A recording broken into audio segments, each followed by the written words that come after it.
and welcome to another video to teach you about the wonderful world of Latin. Today's video is going to focus on the perfect system passive verbs. So passive verbs in a few perfect tenses. You have already learned all 6 tenses: the pluperfect, perfect, imperfect, present, future perfect, and future. If you remember, we talked about the active verbs, imperfect, present, and future tenses as the present system, and the pluperfect, perfect, and future perfect as the perfect system. This holds true for passive verbs too. In the last unit, you learned your imperfect, present, and future passive verbs in the present system. And in this video, we're going to teach you about the pluperfect, perfect, and future perfect passive verbs. If you remember, the perfect verbs come at the same time as the imperfect verbs, or possibly the same time, and they come before the present, so in the past. The pluperfect is like the past tense of the past, so it happens before the imperfect or perfect tenses. And then the future perfect tense is like the past tense of the future, so it happens sometime between the present and the future tenses. So let's look at how we conjugate these verbs. In the active, you remember that the third principal part is used to get your perfect stem, and then you add on various endings to that stem. For passive verbs in the perfect passive system, you're going to use your fourth principal part, the perfect passive participle. That participle just means it's a verbal adjective, and what that means we'll talk about really in another chapter. But for this chapter, it will mean that the ending on that fourth principal part will change just a little bit. Before a space, before the words we add in the forms of sum esse to get us our full perfect passive system verbs. So let's look at these to show you what I really mean by all of that. To do that, we're going to start with our perfect passive tense of facio, facere, faci, factum, to make or to do. To form your perfect tenses, you're going to start with your fourth principal part. So you can just bring that down into your first person singular. However, unlike in other tenses, this is not your full first person singular form. You need to add in a space and then add in the word sum. So factum sum is I have been made. And then for the second person and third person singular, you change that sum to es and est. So factum es, you have been made, and factum est, it has been made. We know it's it because that is the first and second declension adjective ending for a neuter noun. So we know we have a neuter subject here. And because it's a neuter subject, when we go to the plural, we're going to also have to change the ending on that fourth principal part, that perfect passive participle. So instead of factum, it's going to be facta sumus. We have been made. Facta estis, y'all have been made. And facta sunt, they have been made. So these are with the neuter subject. If we have another gender for the subject, we're going to have to change the endings on our fourth principal part, that perfect passive participle. So with a feminine subject, it becomes facta in the singular and factae in the plural. Notice that sum es est, sumus estis sunt, do not change. So facta est, she has been made. Factae sunt, they have been made. With a masculine subject, it would be factus in the singular and facti in the plural. So factus est, he has been made, and facti sunt, they have been made. Again, sum as est, sumus est sunt, do not change depending on the gender of your subject. It's just based on the tense. The ending of your fourth principal part depends on the number and gender of your subject. So, factus est, he has been made. Facta est, she has been made. Factum est, it has been made.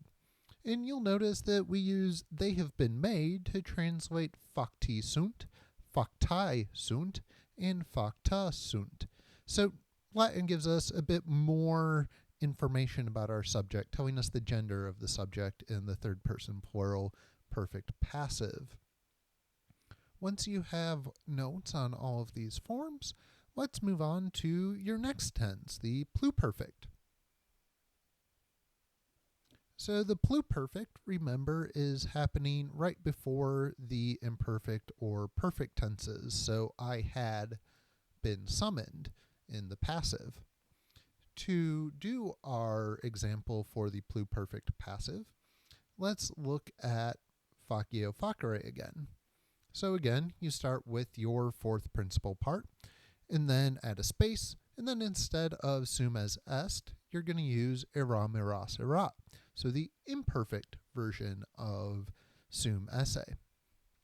So altogether, your forms will be factum eram, factum eras, factum erat. Again, these are with a neuter subject, so factum erat would be it had been made.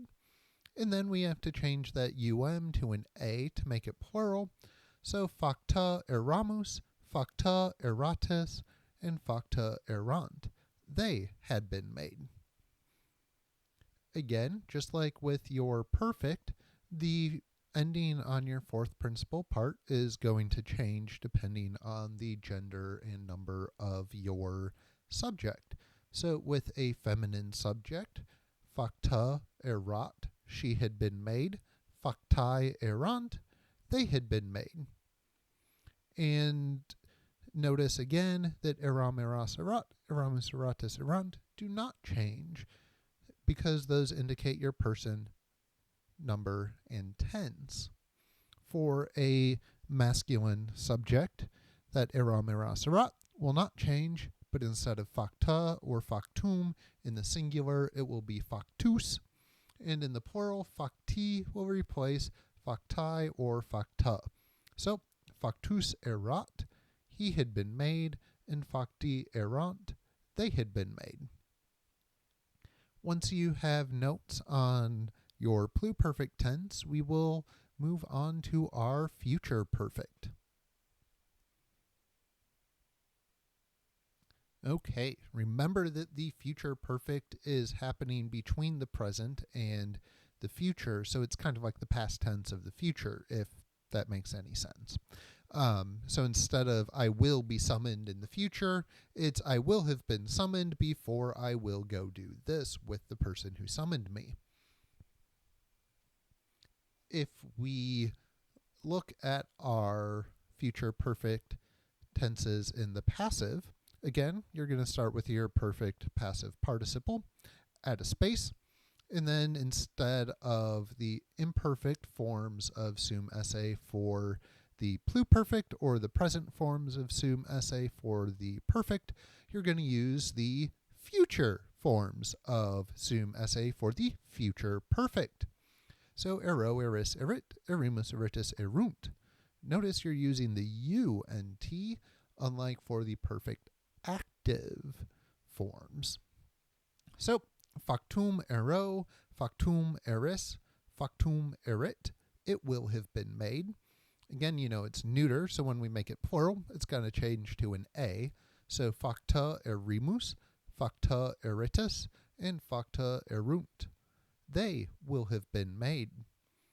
Again, just like with our pluperfect and our perfect, to change the gender of the subject, or when the gender of the subject changes, you're just going to change the endings on your fourth principal part. You're not going to change forms of that sum esse thing. So, with a feminine subject, facta erit, she will have been made. and facti erunt, they will have been made. And then for masculine, factus erit, he will have been made, and facti erunt, they will have been made. Once you have all your tenses written down, let's take a look at a few things about translating your passive verbs in the perfect tenses. So, thankfully, in terms of uses of cases, there's nothing new here. You still use your ablative of personal agent and ablative of means to show who or what does the action of a passive verb.